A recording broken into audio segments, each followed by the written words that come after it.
Hello, and welcome to another episode of CloseMode, the Enterprise Sales Show. I'm Brian Dietmeyer, CEO of Close Strong, and today I'm lucky to be with John Gravanis, who's the Director of Global Enterprise Sales at ELB Learning. Sorry, John. I made you Major League Baseball. Welcome to the show. Thank you for the at bat there. Yeah. See, no need to edit out mistakes. So you and I were chatting last week about enterprise sales, of course, and you made this statement about sort of sales being quality craft versus a numbers game, and even went so far as to say it's sort of cliche to say, hey, sales is a numbers game. So we're going to get to quality craft in a moment, but what do you think the problem is of defining it as a numbers game? Yeah, so truth, it's counterintuitive to say to salespeople that they're not all about numbers. We are all about numbers, but not at first. When you start in a new team or you're building a new product or whatever, you need to get to the essence of what you're trying to do, which is build quality relationships with the people that you hopefully tomorrow will call your clients. Yeah. And they will want to look back to you and see a partner, not somebody that, one and done swingle. So yeah, I think we don't take enough time in the beginning to tone our messages, to tune into what our customers want. Hence, both the game word and the number game just kind of annoy me in the beginning. But yeah, annoy is a strong statement, but you understand where I'm coming from. Yeah, at the very least, you're not certain you agree with it. Like you called it cliche, which I think is really kind of the best way to describe it, and I tend to agree with you. So when at a high level, when you speak about quality craft, I love that term. How would you define that as a high level? What does it mean to you? So why do I switched craft for game? Yeah, so craft because there's a lot of data in what we do, and there's a lot of intuition. My next best word would be art, and art is a little bit more removed than from what we do. So craft is honest, science is honest. Sales, I think, is both a craft and a science because there's a lot of gut feeling in what we do because it's relationship. How could there not be gut feeling? But there's a lot of data, and hence I don't oppose to the numbers later into the game, if that makes sense, high level. It's interesting too because my partners know that I love to often speak of slowing down to hurry up, and quality craft to me sort of it. When you contrast that with numbers game, it sounds like that. Like let's do it right. Might take a little bit longer, but maybe the hits, the win rates are higher, that kind of thing. Does that resonate at all? Absolutely. It's you have to pay attention to every message that goes out. Hopefully your product team has done a proper job with market fit with what you're offering, with product or services, whatever you're selling. Um, yeah, and then you have to start talking to your customers the moment you have customers to get that voice back into what your message is, what your product is. Once that is 100%, pour as much gasoline as you can on this engine because you solve the quality part. Now you can go as fast. To your point, you're done with the slow part. This is, pedal to the metal time. And I wonder, I started kind of drilling down a little bit in my head about sort of quality craft. If we look at some of the high level stages from sort of qualify to, discovery, sell value, negotiate, close, is there, what comes to mind for you when you think, what does quality craft look like at each one of those stages? Good point. Yeah. Including myself, I am coached on doing better discovery, and I coach my people to do better discovery. And I don't think that will ever stop, at least for me. I will never want to learn how to do better discovery, how to be more nuanced or empathetic to whoever's sitting across the table. I don't think I can get good enough ever to this. Yeah. So discovery is one. I tend to be a little bit, edgy as a salesperson, if I'm allowed the word. So I might push people, I might challenge people a little bit more than they have patience for me to go. And this is where I say I need to be more sensitive to the empathetic part. So because I'll ask, not 5 whys, 25 whys until I know I got to the root of the problem and the other side is dying, right? Because I'm driving them crazy. But I'm not doing my job if I don't try to get there. I know I have to stop earlier, but yeah, I'm not doing my job if I'm not getting down to the underlying problem of the problem that they surfaced on their own.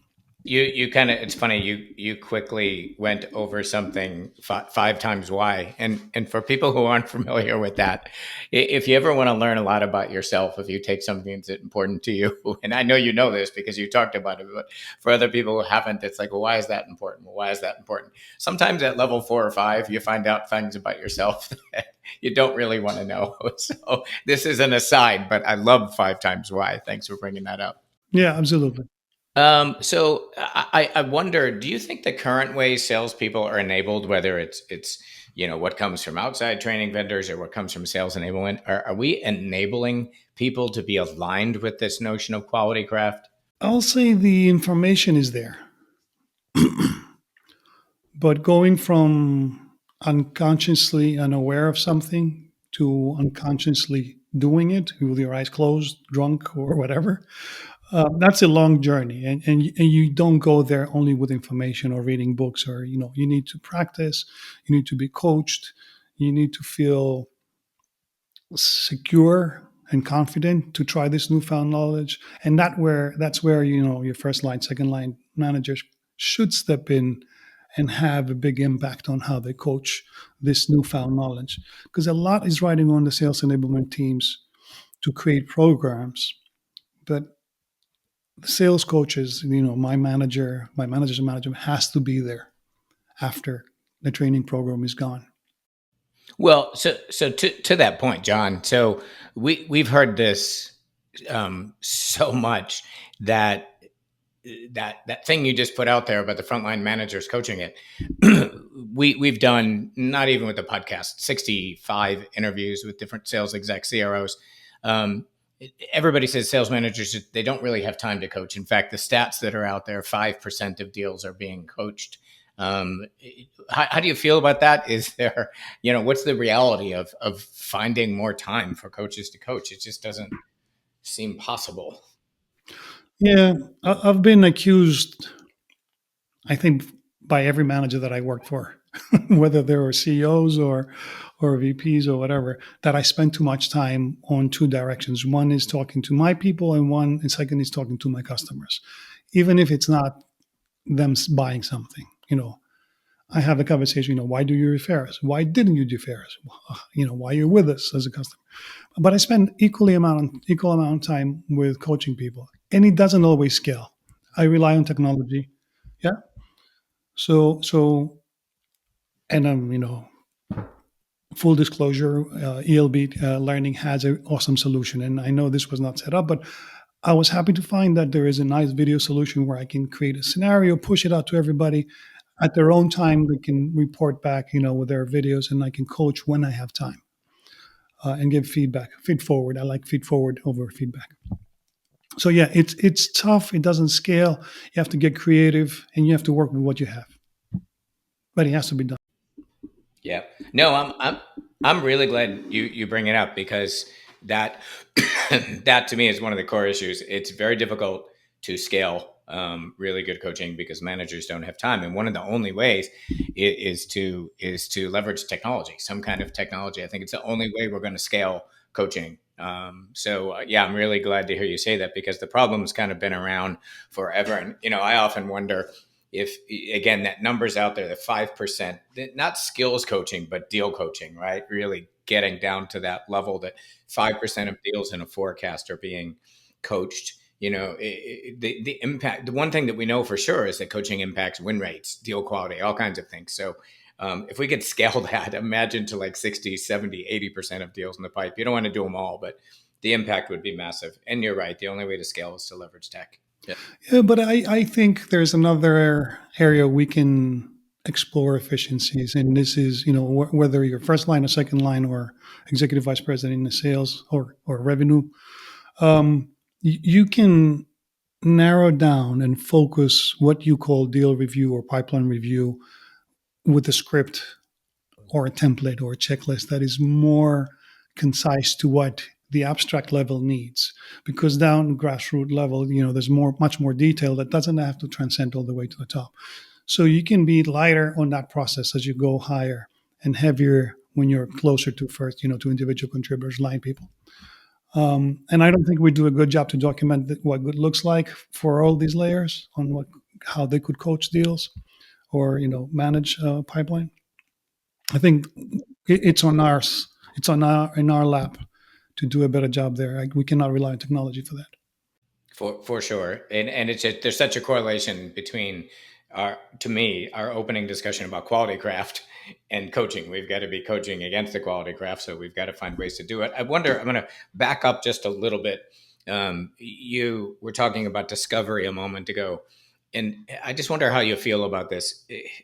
I've not talked to um, anyone in kind of 65 formal interviews who's very happy with discovery. Yeah, lots of companies have spent lots of money rolling out discovery training, and I just wonder from your perspective, why is it that we're still not happy with the discovery quality and output that we're getting? That's a loaded question. So yeah, thanks for that.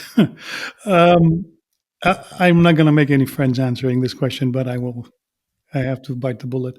So discovery has to cover the gap of what the prospect understood of what our offering is, which brought him to the table, and what I would drive as value when I uncover a pain point and I understand their pain aware. And that brings other teams in. That brings marketing in because that message that they consumed was not me. Yeah, I have to live with what it's in their brain. Are we doing? Are we branding the company? So demand generation is also a conversation. That's one big area of our ducks not being exactly 100% in a row. Some better teams do this every day with their eyes closed. Most of us don't. And I think the way competition is moving and how we switch our product and our offering and position to different personas, discovery is not a single script that you can stick to. Yeah, you can ask. We teach our people to ask open questions and seek for challenges that we can add value. But depending on who's sitting across the table, even if you're only selling water, that's it's still different value to them. So the intuition that you should have in asking these questions is not something that I can document and give you a template to say, hey, this is what good looks like selling water. Depends on who's buying the water. So a lot of nuances there that needs to get done, addressed very diligently early on. And you touched on this a moment ago, and in our call last week about this isn't just sales. It's you mentioned marketing, product delivery, like this quality craft notion. Tell me how that's kind of cross functionally needs to be supported. Hmm. Yeah, I kind of felt these problems isolated. Like didn't have a good relationship with my product team, or didn't have the handover after delivery, and then went to customer success. There was not enough back channel there. But when I was given the opportunity to have all these people on the same table and explain to them how we all suffer together or win together, um, that changed the game a lot. They've people that those teams will volunteer teams information to the other team next to them without that being their job. Yeah, I know it is their job, but if you look at the job description, it's not their job. It's not the job of a product manager to come back and give me stuff that will affect the renewal 3 years out. But my salespeople are dying to know this. I'm dying to know this, and if I can fix it, somebody has to raise the flag. So when I pull marketing, product management sometimes, and sales leadership together in the same, making them sensitive to the same challenges, problems, issues, call them what you may, things happen fast. Things happen fast, and budgets are allocated. We know what the problem is. We all are looking at the same naked truth, and that's a good day. As you know, I love this whole notion of sort of elevating what we do to quality craft, and that is in stark contrast to pure numbers. I think about pure numbers being like fast, fast, fast, hurry, more, more, more, more, more, and I'm sure maybe your father as well. I remember my father teaching me measure twice, cut once, right? And I feel like that's the notion of quality and selling. Let's do all the proper work, and also the idea cross functionally, right? To kind of to get everybody on board with this notion makes complete sense to me. Absolutely, absolutely. And there's a time for you to be as slow as you need to be, and there's a time that you can't be fast enough in sales. So it will eventually be a game. When all playbooks are ironed out, everything falls into place. Of course, it's how many dials you hit. It's a numbers game now because everything is working properly. We're firing on all cylinders. Everything is fine tuned. So now it's go time. It's not that sales is never a numbers game. It's just not only a numbers game. Yeah, I completely agree. Yeah, it's a balance of both for sure. I think that's objective and fair. Well, the one of the whole reasons I wanted to do this podcast was to share best practice, and people like you are really giving with your time and your ideas, and also to elevate the profession. Continue to be sharing these best practices to pull it up, and I love what you brought here today, and really appreciate your time coming here and chatting with us. Thank you. And I learned a lot from podcasts, and yours is one of the one that I don't miss. Um, yeah, yeah. I think there's a few that I favor, a lot over others. You're definitely in my top three. Definitely. Well, I appreciate that, and the reason might be because this is literally I don't know that my co-founders and anyone else would love this. This is the favorite part of my job, so maybe that comes across. I love doing this, and I love talking to smart people who care. So thank you for that.